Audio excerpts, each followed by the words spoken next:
Bonjour Maître Gangléan. Bonjour à tous, bonjour à toi Stéphanie. Voilà, je suis ravie de vous accueillir sur Tribune Libre une fois de plus. Vous êtes venu en soutien au procès que Brigitte Macron est en train d'intenter donc à 11 prévenus. Aujourd'hui, le 27 octobre 2025, vous voulez soutenir d'une certaine manière, vous pourriez nous expliquer? Alors, écoutez, Natacha Ray, vous savez, je suis l'avocat traditionnel de Natacha Ray. J'ai obtenu une très belle relaxe pour elle au mois de juillet 2025. Un pourvoi en cassation a été formé. Et ce qu'il faut comprendre, c'est qu'avant d'obtenir cette relaxe, Natacha Ray a été déclarée coupable à 4 reprises au travers des procès truqués, manifestement truqués, gravement irréguliers. Et cette affaire est du reste pendante devant la Cour européenne. Et cette procédure devant la Cour européenne se terminera par une décision très importante qui fera jurisprudence dans toute l'Europe et probablement dans le monde entier, puisque dans cette affaire, on va discuter de problématiques de faux en écriture authentique en matière de décision de justice. Donc maintenant, tout le monde constate que les consorts Trogneux-Macron ont changé leur fusil d'épaule. Ils attaquent au visa de l'infraction de cyberharcèlement. Eh bien, Natacha Ray se constitue partie civile dans cette procédure, mais elle se constitue partie civile à contre, parce qu'elle pensait qu'il y avait des personnes qui avaient commis des infractions, mais après avoir étudié et analysé la procédure, elle s'aperçoit que les accusés sont innocents et qu'au fond, les consorts Trogneux-Macron cherchent en quelque sorte à contourner la loi sur la presse, puisqu'ils se sont rendus compte de leur échec, ils s'en doutaient, ils ont été battus par la Cour d'appel de Paris, et maintenant on a le sentiment qu'ils ont fait du reste une loi spéciale pour eux, puisque cette loi sur le cyberharcèlement, dite loi Schiappa, a été mise en place en 2024 sur leur demande express, et dans le but de contourner la loi sur la presse. Il s'agit de pouvoir, poursuivre des propos rendus publics sur Internet ou dans la sphère publique au travers une infraction de cyberharcèlement et non plus au travers l'infraction de diffamation ou d'injure visée par la loi sur la presse. Alors quel est le problème? Et du reste, dans cette procédure, je vais déposer une question prioritaire de constitutionnalité, puisque dans une décision Henri Guénaud datant du 15 novembre 2016, la Cour de cassation a donné une véritable leçon de droit à l'attention des juges du fond. En ce sens que Henri Guénaud avait été poursuivi pour outrage à magistrat au sujet de discours qu'il avait rendus publics dans les couloirs de l'Assemblée nationale et puis dans une chaîne dans une émission de télévision. Il avait critiqué les juges qui à l'époque avaient mis en examen Nicolas Sarkozy au sujet de l'affaire Bettencourt.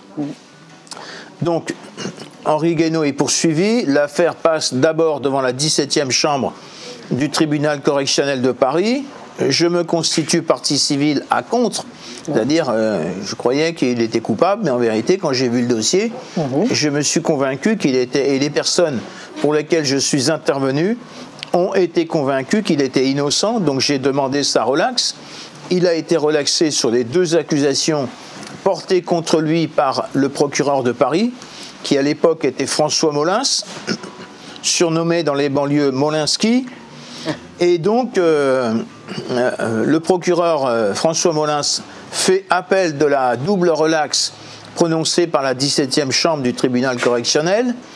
La Cour d'appel de Paris va déclarer abusivement et en violation de la loi Henri Guénaud coupable d'outrage à magistrat. Il forme un pourvoi en cassation. Son avocat, qui à l'époque était le marquis Éric Dupond de Moretti, va donné brut de décoffrage le dossier de la procédure à un avocat au Conseil, et au final, la Cour de cassation va casser sans renvoi la décision de la Cour d'appel de Paris, qui était manifestement illégale, qui avait été prise sous la signature de la juge Sophie Portier. Et dans cette affaire, ce qui est très important de souligner, c'est que la Cour de cassation a prononcé, la chambre criminelle a donc prononcé une cassation sans renvoi sur un moyen relevé d'office. Comprendre que le moyen qui a été utilisé par la chambre criminelle de la Cour de cassation pour casser la décision de la Cour d'appel de Paris n'avait pas été formulé par l'avocat au Conseil qui avait défendu à l'époque Henri Guénaud, je crois que c'était l'avocat à la Cour de cassation, Patrice Spinozzi, sauf erreur de ma part. Et ce moyen de cassation qui n'avait pas été formulé par l'avocat à la Cour de cassation dans son mémoire ampliatif. Ce moyen de cassation, la chambre criminelle l'a trouvé où? Eh bien, dans mes conclusions de première instance et d'appel. Alors, je suis intervenu, en fait, dans cette affaire, et un peu grâce à moi, certainement, probablement. Henri Guénaud a été définitivement relaxé par une cassation sans renvoi.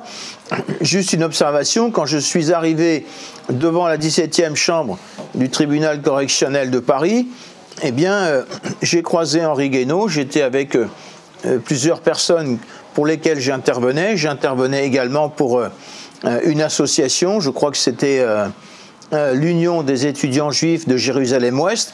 Et là, Henri Guénaud, en ricanant, a tenu le discours suivant: « Ah, voilà la bande de fous qui arrive ». Eh bien, monsieur Henri Guénaud, vous voyez, c'est un petit peu grâce à moi, peut-être, vous avez été relaxé dans cette affaire. Et juste une dernière observation, vous savez, Henri Guénaud passe régulièrement sur les plateaux de télévision, mais manifestement, on s'aperçoit qu'il ne connaît rien à pas grand-chose, puisque lorsque Marine ou Martine Le Pen a été déclarée coupable en première instance, avec une exécution provisoire, Henri Guénaud a couru sur les plateaux de télévision pour expliquer qu'elle devrait faire une demande de grâce présidentielle. Ridicule. Ensuite, donc, quand l'ancien président de la République a été déclaré coupable, je crois, d'association de malfaiteurs, avec une exécution provisoire qui l'a conduit à la maison de la santé, mais pas pour des soins, pour une incarcération, Henri Guénaud s'est encore précipité sur les plateaux de télévision en expliquant que Nicolas Sarkozy devrait demander une grâce présidentielle au résident de l'Élysée, c'est-à-dire au président de la République. Alors, ridicule. Henri Guénaud, manifestement, ne connaît rien, n'a pas grand-chose. Il s'exprime pour ne rien dire, parce que on ne peut demander une grâce présidentielle que quand la condamnation est devenue définitive. Donc autant pour l'affaire Marine ou Martine Le Pen et pour l'affaire Nicolas Sarkozy, ce sont des condamnations qui ne sont pas définitives. Donc bien évidemment, il est impossible, une demande de grâce présidentielle à ce stade de la procédure est bien évidemment irrecevable. Alors j'en profite pour vous reparler donc de Natacha Ray, qui a été déclarée coupable abusivement, frauduleusement et dans le cadre d'un procès truqué par la Cour d'appel de Caen le 28 juin 2023. Nous avons formé un pourvoi en cassation qui a été jeté à la poubelle par les 3 juges qui ont été chargés de cette affaire. Le président de la Chambre, Nicolas Bonal, la juge rapporteure était Florence Merloz, et puis Fabienne Labrousse, la doyenne de la Chambre. Pourvoi en cassation jeté à la poubelle. Donc Natacha Ray est devant la Cour européenne sur cette affaire, mais ce qu'il faut savoir, c'est que sa condamnation est définitive Elle est pourchassée par les services fiscaux qui essayent de lui saisir une partie de son allocation handicapée qui est insaisissable, c'est un scandale. Donc j'ai déposé une demande de grâce présidentielle au mois de juin 2025 auprès du président de la République, qui est, comme vous savez, M. Macron, en expliquant que Natacha Ray a été déclarée coupable au visa de 7 passages qu'elle n'a manifestement pas rendu public. Donc une très grave injustice. Eh bien, j'ai reçu ce dossier de demande de grâce présidentielle a été transmis par l'Élysée au ministère de la Justice, qui est tenu par Gérald Moussa Darmanin, plus connu dans les banlieues sous le sobriquet de Darminus, et le ministre de la Justice, donc Gérald Darmanin, m'a envoyé une lettre le 4 octobre 2025 que je produis aujourd'hui devant la 10e chambre du tribunal correctionnel de Paris. Et dans cette lettre, il me dit il n'est pas question qu'on accorde une grâce présidentielle à Natacha Ray. Vous voyez ? Alors, on se rappelle que François Hollande avait accordé une grâce présidentielle qui s'analyse en une dispense totale ou partielle de peine, d'exécuter la peine, à, je crois, Jacqueline Sauvage ou quelque chose comme ça, une femme qui avait tué ou assassiné son mari. On lui a accordé une grâce présidentielle. Et aujourd'hui, nous avons monsieur Gérald Moussa Darmanin qui utilise sa fonction au ministère de la Justice pour s'opposer à ce que l'Élysée, le président de la République, accorde une grâce présidentielle à Natacha Ray.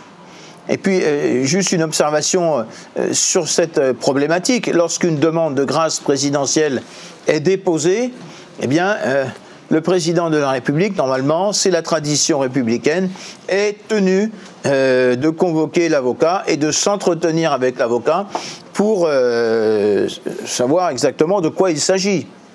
De Gaulle l'a fait, François Hollande l'a fait, mais là, on ne me convoque pas, on ne m'appelle pas, on ne veut pas nous entendre.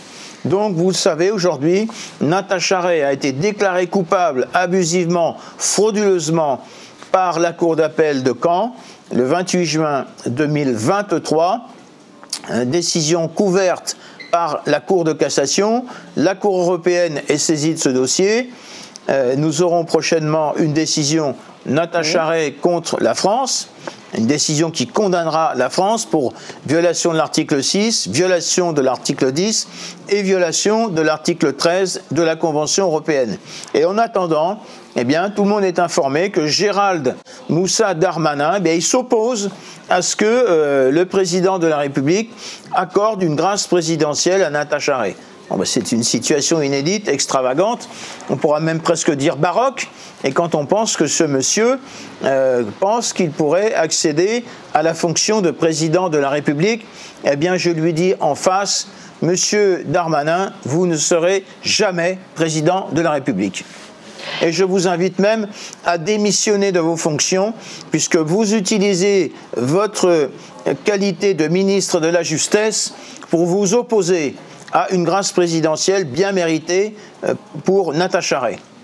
Pour terminer, cette affaire de cyberharcèlement tient-elle la route ?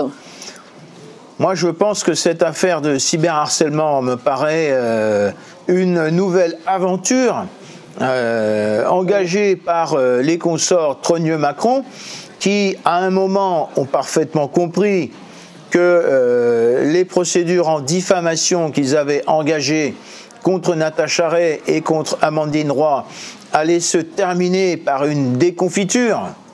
Donc ils se sont dit, bon, on va essayer de passer à côté, de contourner la loi sur la presse en essayant en poursuivant des gens qui se sont exprimés publiquement, non plus au visa de la loi sur la presse, diffamation sous les infractions de diffamation ou d'injure publique, mais au visa de cyberharcèlement.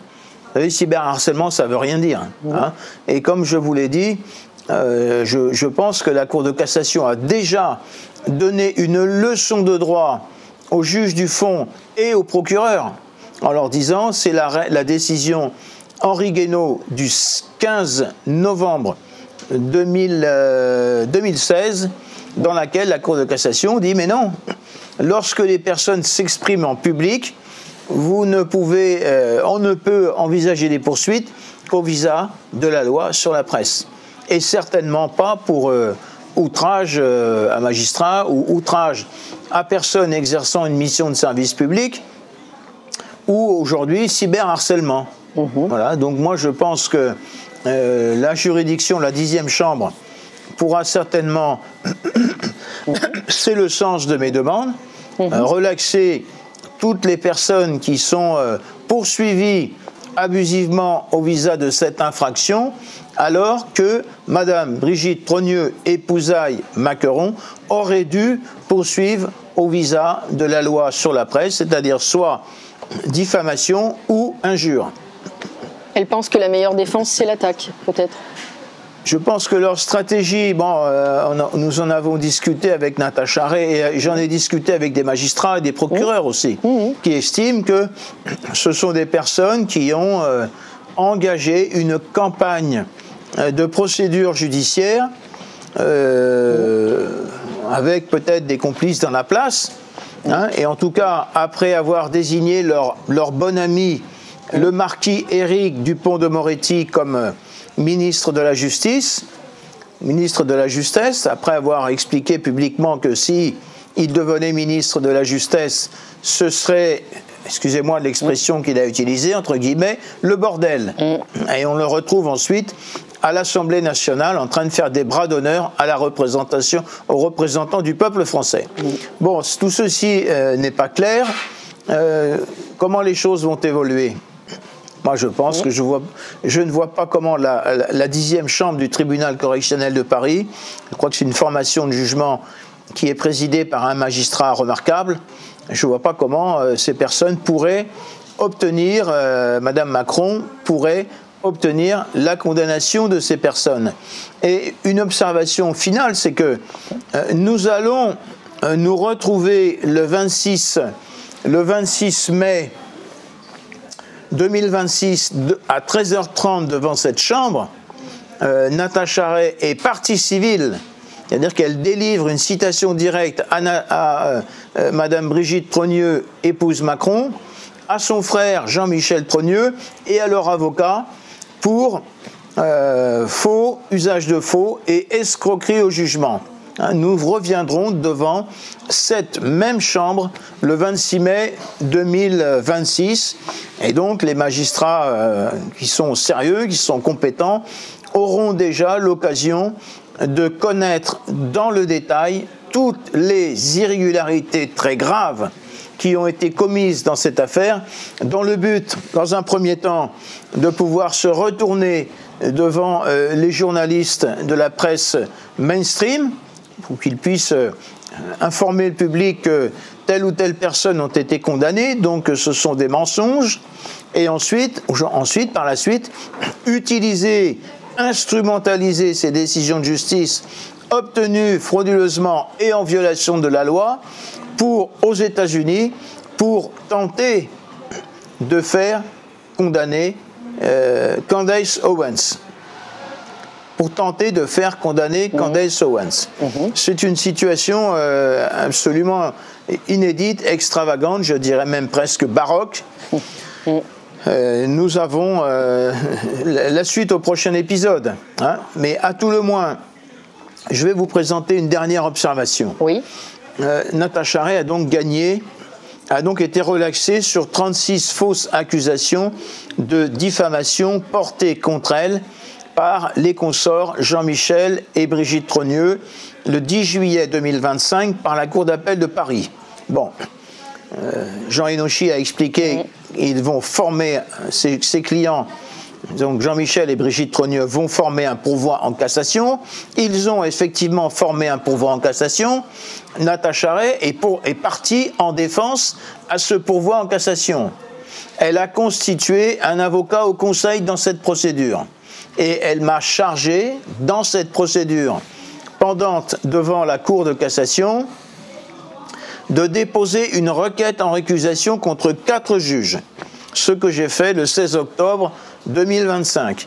elle m'a chargé également de déposer entre les mains du premier président de la Cour de cassation, qui s'appelle Christophe de Soulard, une requête article 647 du Code de procédure pénale.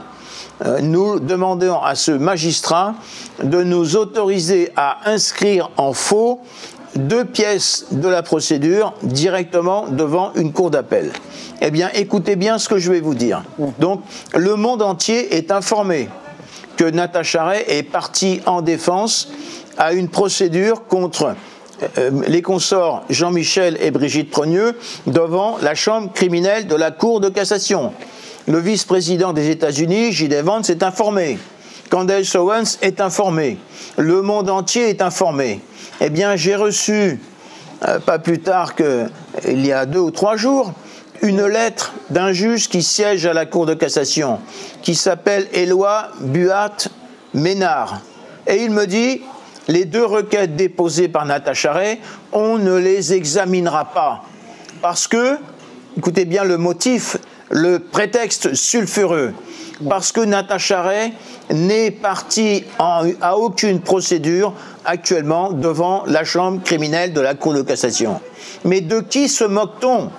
De qui se moque-t-on? Donc Natacha Ray va déposer une nouvelle plainte pour faux et usage de faux contre le juge Éloi Buat-Ménard, qui se permet d'utiliser sa fonction pour empêcher et même pour jeter à la poubelle des requêtes très importantes qui ont été déposées par Natacha Ray le 16 octobre dernier, une requête en récusation et une requête article 647 du Code de procédure pénale qui concerne les problématiques de faux en écriture authentique en matière de décision de justice, l'une des problématiques qui est actuellement pendante devant la Cour européenne. Voilà, on va pas se laisser faire. Alors, nous continuons à faire des procédures. Natacha Ray se défend. Elle n'acceptera jamais de plier les chines. Et la suite au prochain épisode. Allez, à bientôt. Merci, Maître d'Angléan.